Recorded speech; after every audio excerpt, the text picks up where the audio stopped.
कांग्रेस के सीनियर नेता दिग्विजय सिंह ने एक बार फिर से राम मंदिर के स्थान पर सवाल खड़े किए हैं। मध्य प्रदेश के रीवा में दिग्विजय सिंह ने फिर से दावा किया है कि मंदिर उस जगह पर नहीं बन रहा है जहां पर विवादित ढांचा गिराया गया। दिग्विजय सिंह ने दावा किया है कि मंदिर तत्कालीन प्रधानमंत्री नरसिम्हा राव द्वारा अधिगृहित जमीन पर बनाया जा रहा है।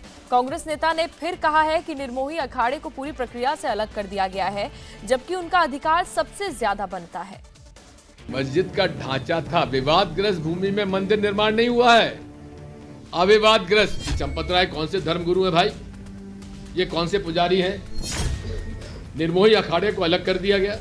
1 लाख रुपया दिया चंदा मुख्यमंत्री ने, मैंने 1,11,000 रुपया दिया।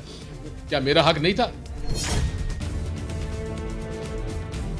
राम मंदिर में प्राण प्रतिष्ठा का मुहूर्त जैसे जैसे नजदीक आ रहा है, विपक्षी दलों के नेता उतनी ही तेजी से बौखला रहे हैं। बार बार वो सवाल खड़े कर रहे हैं जिनके जवाब कई बार मिल चुके हैं। पहले संजय राउत ने राम मंदिर की जगह पर सवाल उठाया, अब रीवा में दिग्विजय सिंह ने भी वही सवाल उठा दिया। आंदोलन हुआ 1990 के दशक में, रामलला हम आएंगे, मंदिर वहीं बनाएंगे, वहीं मतलब बाबरी मस्जिद जहां खड़ी हुई है वहीं मंदिर बनाएंगे। ये नारा था कि नहीं था? इसका मतलब था पहले मस्जिद तोड़ो, उसके बाद मंदिर बनाओ। क्योंकि जब तक मस्जिद नहीं टूटती थी इनका उद्देश्य पूरा नहीं होता था। क्योंकि मस्जिद तोड़ना उद्देश्य था, मंदिर बनाना इनका उद्देश्य नहीं था। अब जब निर्माण हुआ तो ठीक है भाई, चलो निर्माण करो। तो निर्माण भी कहां हुआ? निर्माण भी जहां मस्जिद का ढांचा था, विवादग्रस्त भूमि में मंदिर निर्माण नहीं हुआ है। अविवादग्रस्त, जो नरसिम्हा राव जी ने जमीन का अधिग्रहण किया था, उसमें मंदिर निर्माण हुआ है। यानी कि इनकी नीयत उसी समय से खराब थी कि हमको मस्जिद गिराना जरूरी है, मंदिर निर्माण तो ठीक है। दावा करने के लिए कोई कुछ भी दावा करेगा। दावा करने की बात छोड़ दीजिए, कुछ लोगों ने तो सुप्रीम कोर्ट में एफिडेविट कर दिया था कि भगवान श्री राम काल्पनिक है और ये जो नर सेतु है, राम सेतु है, वो भी प्राकृतिक है, बनाया हुआ नहीं है। इस प्रकार का झूठ प्रचारित करने की हमारे देश में एक शैली है, लेकिन यह सत्य नहीं है। भगवान श्री राम रामलला वहीं पर विराजमान हो रहे हैं जहां पर उनका मूल जन्म स्थान है। हमने उसी दिन वहां पर एक ताम्र पत्र गाड़ करके और उसके ऊपर एक तांबे का पाइप खड़ा कर दिया था। द वेरी डे जहां पर भूमि पूजन किया था वहीं पर, और वहीं पर उसके पश्चात भी, वो अभी भी है, उसके पश्चात भी बार बार हम लोग आकर के और निधि समर्पण उसमें करते रहे। राहुल गांधी अपनी न्याय यात्रा के जरिए केंद्र पर निशाना साध रहे हैं, तो दिग्विजय सिंह बार बार एक ही सवाल खड़ा करके भ्रम फैलाने की कोशिश कर रहे हैं। उनका सवाल निर्मोही अखाड़े को लेकर भी है, जिसका जवाब एक दिन पहले ही दिया जा चुका है।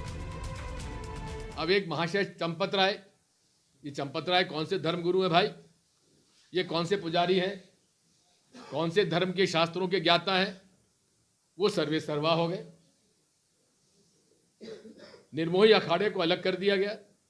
निर्मोही अखाड़ा तो आज पहले से ही मांग कर रहा है कि भाई 1400 करोड़ तुमने चंदा उगाया था, उसका हिसाब दो हमें।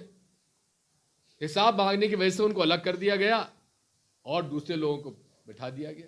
कहने वाले तो कुछ भी बोल सकते हैं, लेकिन हम स्वयं वहाँ आरती में सुबह भी जाते हैं, कभी शाम को भी जाते हैं, और वैष्णव संप्रदाय के ढंग से वहाँ पूजा पाठ हो रही है। धूप दीप नैवेद्य आरती हमेशा चल ही रही है। तो हमारी परंपरा को जो मान रहे हैं, तो हमारे ट्रस्ट वाले लोग भी वैष्णव संप्रदाय की परंपरा को मान रहे हैं, तो हमको मानना ही पड़ेगा। कहने वाले तो कुछ भी बोल सकते हैं। ये अखाड़ा पंचायती वाला स्थान है, अखिल भारतीय श्री पंचरामानंदी निर्मोही अखाड़ा। ये पंचों के निर्णय से यहाँ काम होता है। हमारे ट्रस्ट की तरफ से अखाड़े के जितने पंच लोग हैं, सबका निमंत्रण हमारे पास आ चुका है और सबके पास व्हाट्सएप कर चुके हैं, और सब अखाड़े के पंच लोग अखाड़े में आएंगे और सब में उत्साह प्रेम बना है। दिग्विजय सिंह ने रही सही कसर बीजेपी पर निकाल दी। जब सारे सवालों की हवा निकल गई तो उन्होंने निशाना बीजेपी की तरफ कर दिया। भारतीय जनता पार्टी मूल रूप से धर्म का दुरुपयोग राजनीतिक रूप से कर रही है, लोगों को भड़का रही है, बहका रही है। और उन्होंने तो फूट डालो राज करो कि अंग्रेजों से सीख गए। पहले हिंदू मुसलमानों को लड़ाया, उसके बाद राम के नाम पर भाजपा और कांग्रेस के राम भक्तों को बांट दिया। जितने यहां बैठे हैं हमारे कांग्रेसी हिंदू और हम सब, क्या भगवान राम के विरोधी हैं क्या? क्या हमने कभी भगवान राम के मंदिर का विरोध किया, निर्माण का? शिवराज सिंह चौहान ने 1 लाख रुपया दिया चंदा, मुख्यमंत्री ने, मैंने 1,11,000 रुपया दिया। क्या मेरा हक नहीं था इसमें? हम कोई इसको भगवान राम के मंदिर के खिलाफ है? इससे पहले संजय राउत ने भी यही सवाल खड़े किए थे, लेकिन उन्हें फैक्ट के साथ जवाब मिले। अब दिग्विजय सिंह का राग जारी है।